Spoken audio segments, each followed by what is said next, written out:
எல்லாருக்கும் வணக்கம். இன்னைக்கு சீஸ் கிச்சன்ல நம்ம ஒரு சூப்பரா சுலபமா செய்யக்கூடிய ஒரு ஸ்நாக் பார்க்க போறோம். அது வந்து இட்லி மாவுல செய்யற போண்டா. இது வந்து எதையும் ஊற வைக்க வேணாம், பெருசா எதுவும் பண்ண வேணாம், ரொம்ப சீக்கிரமா செய்யலாம். ஆனா இட்லி மாவுல இவ்வளோ டேஸ்டா போண்டா வருமான்னு ஆச்சரியமா இருக்கும் உங்களுக்கு. இது எப்படி பண்றதுன்னு பார்க்கலாம். இதில் இட்லி மாவு இருக்குது. இட்லி மாவு எப்படி செய்கிறது அப்படின்ற வீடியோ நான் ஐ பட்டனில் போடுறேன். இப்போ இதில் நம்ம என்னென்னலாம் இன்னும் பொருட்கள் போட போகிறோம்னு பார்க்கலாம். முதல்ல பச்சை மிளகாய், சீரகம், பெருங்காயம், ஆப்ப சோடா இல்லைனா பேக்கிங் சோடா,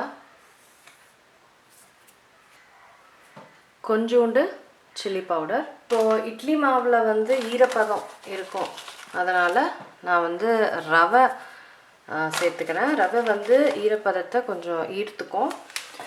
உங்கள் இட்லி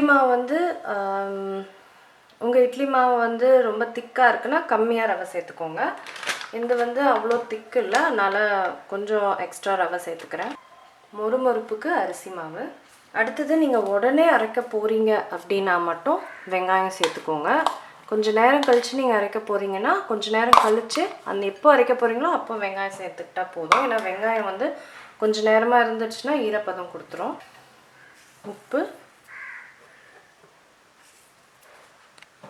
கருவேப்பிலை, கொத்தமல்லி நிறைய சேர்த்துக்கோங்க, நல்ல ஃப்ளேவர் கொடுக்கும். எல்லாமே சேர்த்துட்டேன், நான் அப்படியே மிக்ஸ் பண்ணிடுறேன்.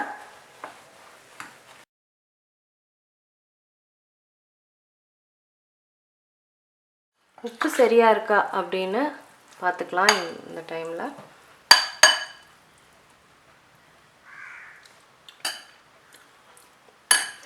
உப்பு கொஞ்சம் கம்மியாக இருக்குது.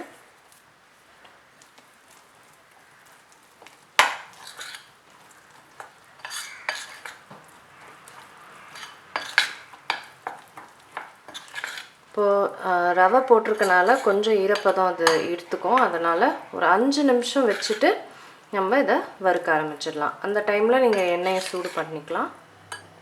எண்ணெய் நல்லா சூடாயிடுச்சு. சின்னதாக ஒரு உருண்டை போட்டு பார்க்கலாம். எண்ணெய் நல்லா சூடாயிடுச்சு.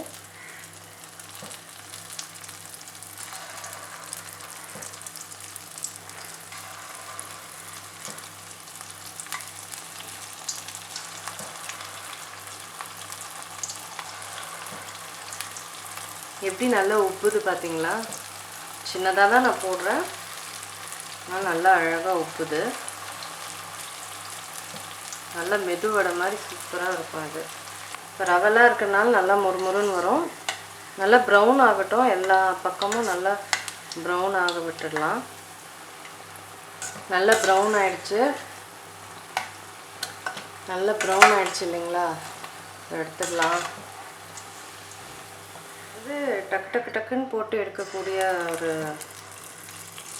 ஸ்நாக். இது பெருசு கூட போடலாம்.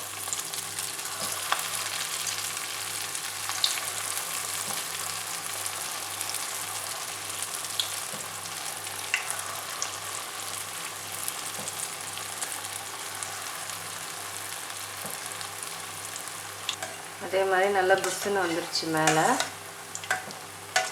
இது நல்லா ப்ரௌன் ஆகிற வரைக்கும் இதை வேக விடணும். ஸோ இட்லி ரவை போண்டா ரெடி ஆகிடுச்சு. நான் வந்து டேஸ்ட் பண்ண போகிறேன். சூப்பருங்க, செம்ம டெலிஷியஸாக இருக்குது. ரவை பாருங்கள், அந்த லேயர் அங்கெல்லாம் அந்த ரவை லேயர் அவ்வளோ கிறிஸ்பியாக உள்ள குக்காகி சூப்பராக இருக்குது. நினச்சே பார்க்க முடியாது இட்லி மாவில் இவ்வளோ சூப்பராக போண்டா பண்ண முடியுமான்னு. நான் வந்து இதை டீயோடு சாப்பிட போகிறேன். இது நான் உங்களை அடுத்த வீடியோவில் சந்திக்கிறேன். வணக்கம்.